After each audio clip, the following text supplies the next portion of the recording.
Diamond ring, Pakistan শাসনামল এলাকায় আয়োজনের কমতি নেই। নির্বাচন নিয়ে সবার অনেক কৌতূহল। এলাকার সন্তান এমপি প্রার্থী সবাই প্রচারণার কাজে ব্যস্ত। এমপি সাহেব বিজয়ী হয়েছিলেন। জলিল এমপি সাহেবের চাচাতো ভাই। আনসার স্বেচ্ছাসেবক, বংশীয় ঘরের শিক্ষিত ছেলে। নাসিরুদ্দিন সাহেবের তাকে খুব পছন্দ হয়ে যায়। নাসিরুদ্দিন সাহেব: জালাল, তোমাদের বাড়িতে এসে আমি মুগ্ধ। তোমাদের অনেক বড় বাড়ি, এত মানুষের আতিথেয়তা তোমরা করলে আমি সারা জীবন মনে রাখব। জালাল: আপনারা নির্বাচনকে কেন্দ্র করে বাড়িতে এসেছেন, আবার কবে আসবেন ঠিক নেই। আপনাদের আতিথেয়তা না করলে বাড়ির মান যা থাকবে। নাসিরুদ্দিন সাহেব: আমি শহরে থাকি, গ্রামের পরিবেশ আমার ভালো লাগে। আজ আমরা চলে যাব, কিন্তু তুমি আমার সাথে বেড়াতে যাবে। তোমাকে ভালো লেগেছে। জালাল: ঠিক আছে, আপনি যখন বলছেন আপনাদের শহরে পৌঁছে দিয়ে আসব, আপনার বাসায় ঘুরে আসব। নাসিরুদ্দিন সাহেব বাসায় বেড়াতে গিয়ে জালালের সাথে পরিচয় হয়, তার মেয়ে নাসরিনের সাথে। নাসিরুদ্দিন সাহেব: জলিলদের বাড়িতে 1 মাস ছিলাম। ওদের বুনিয়াদি পরিবার, বংশ ভালো, শিক্ষিত, কর্মজীবী। আমি তোমার বাবার প্রস্তাব নাসরিনের ভালো লাগে। জলিল শহরে গেলে নাসরিনদের বাসায় না গিয়ে বাড়ি ফেরে না। নাসিরুদ্দিন সাহেব: জলিল, তোমাকে আমার খুব পছন্দ। তোমার বাবা মা নেই, আমি তোমাকে বিয়ে দিতে চাই। তোমার আপত্তি না থাকলে নাসরিনের সাথে। জলিল: আমার বাড়ি গ্রামে, বোনদের বিয়ে হয়নি। নাসরিনকে বিয়ে করতে আপত্তি নেই, কিন্তু বোনদের বিয়ের পরে তাকে বাড়ি নেব। এখন আপনার সাথেই থাকবে। দুজনের আলোচনার পরে সেই রাতে জলিলের বিয়ে হয়ে যায়। জলিল 2 জায়গায় সমানভাবে সময় দেয়। জলিল বুদ্ধিমান ছেলে, তার স্বাক্ষর সে রেখেছে। জলিল: আমার বোনদের একসাথে ডেকেছি কারণ আমি তোমাদের বিয়ে দেব। বিয়ের জন্য অবশ্যই খরচ আছে, তাছাড়া ঘর পাকা করতে হবে। তোমাদের বিয়েতে অনেক লোক আসবে, ঘর পাকা হলে তোমাদের মান বাড়বে। আমি ধানা জমি বিক্রি করে এই খরচ চালাবো। জমিতে তোমাদের অংশ আছে। বোন: আমাদের আপত্তি নেই। জলিল: ধানা জমি বিক্রি করলে 5 লাখ টাকা পাওয়া যাবে। তোমরা 4 বোন সমান টাকা পাবে, সেই টাকা দিয়ে তোমাদের বিয়ে দেব।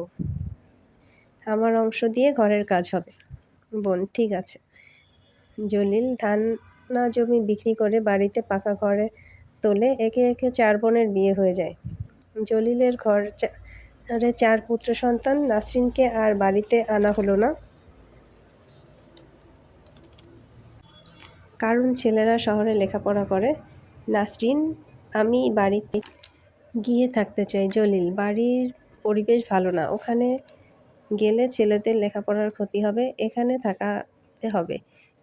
এভাবেই কেটে যায় জলিলের সংসার। একে একে ছেলেরা বিয়ে করে। মাঝে মাঝে জলিল বাড়িতে ঘুরতে যায়।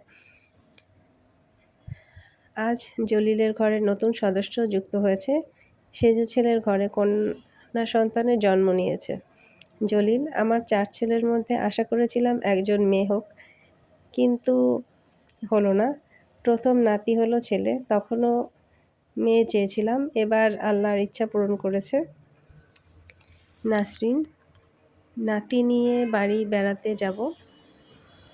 জলিল: নাতি শহরে পড়াবো, লেখাপড়া করবে, চাকরি করবে। জলিলের ইচ্ছা অনুযায়ী অবশেষে বাড়ির ঘর বিক্রি করে দেওয়া হলো, কারণ ঘর দেখে শুনে রাখার মানুষ নেই। জলিলের বয়স হয়েছে।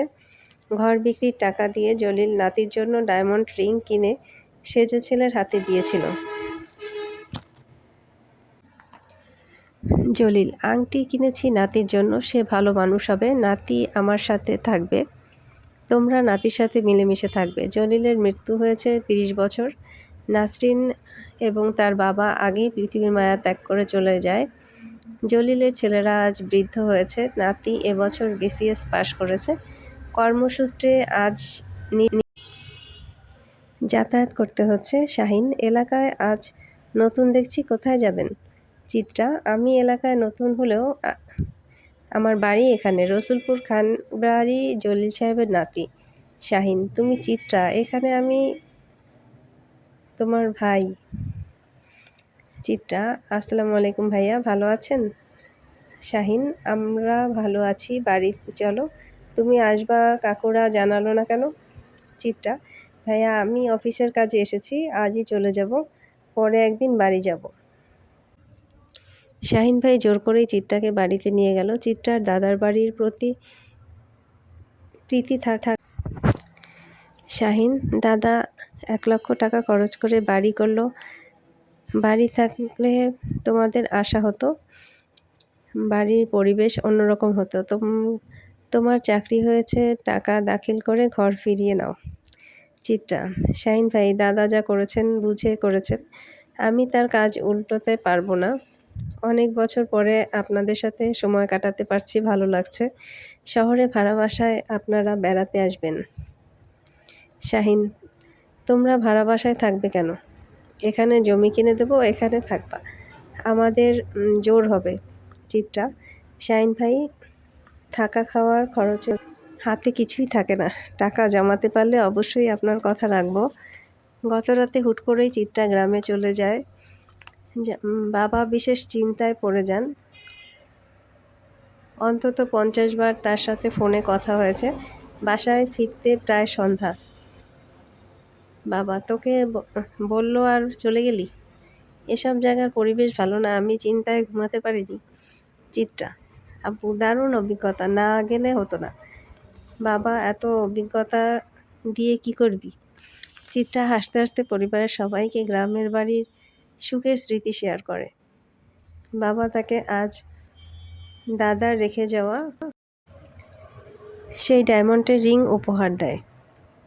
চিত্রা অবাক হয়ে যায়। ঘর বিক্রির 1,00,000 টাকা দিয়ে দাদা নাতির জন্য ডায়মন্ড রিং কিনেছিল এবং নাতির জন্য একটি চিরকুট লিখে রেখেছিল। চিত্রা কৌতূহলবশত স্বর্ণের দোকানে ডায়মন্ডের রিংটি নিয়ে যায়। চিত্রা, ভাইয়া আমাকে এই রিংটা অনেক পুরনো, আপনি এর বাজার মূল্য বলুন। বিক্রেতা, ম্যাম এটা খাঁটি ডায়মন্ড, বর্তমানে বাজার মূল্য 50 লক্ষ টাকা। চিত্রা বাড়ি ফেরার পথে ভাবছিল, দাদা অনেক বুদ্ধিমান ছিলেন, তিনি জানতেন ঘরে থাকার মানুষ নেই, সবাই নিজ নিজ কাজে ব্যস্ত, ঘরে একটা সময় নষ্ট হয়ে যাবে, তাই ঘর বিক্রি করে টাকা ডায়মন্ড কিনে সঞ্চয় করেছিলেন। তার 1,00,000 টাকার মূল্যের স্বর্ণের ডায়মন্ড রিং এর বর্তমান বাজার মূল্য 50 লক্ষ টাকা। বিনিয়োগ এভাবেই করতে হয়, যার আয় অল্প তার সঞ্চয় কম হবে স্বাভাবিক। অল্প সঞ্চয় থেকে কিভাবে বিনিয়োগ করতে হয় দাদা শিখিয়েছেন। এভাবে গ্রামের সেই জমির বর্তমান বাজার মূল্য 10 লক্ষ টাকা। অসংখ্য ধন্যবাদ।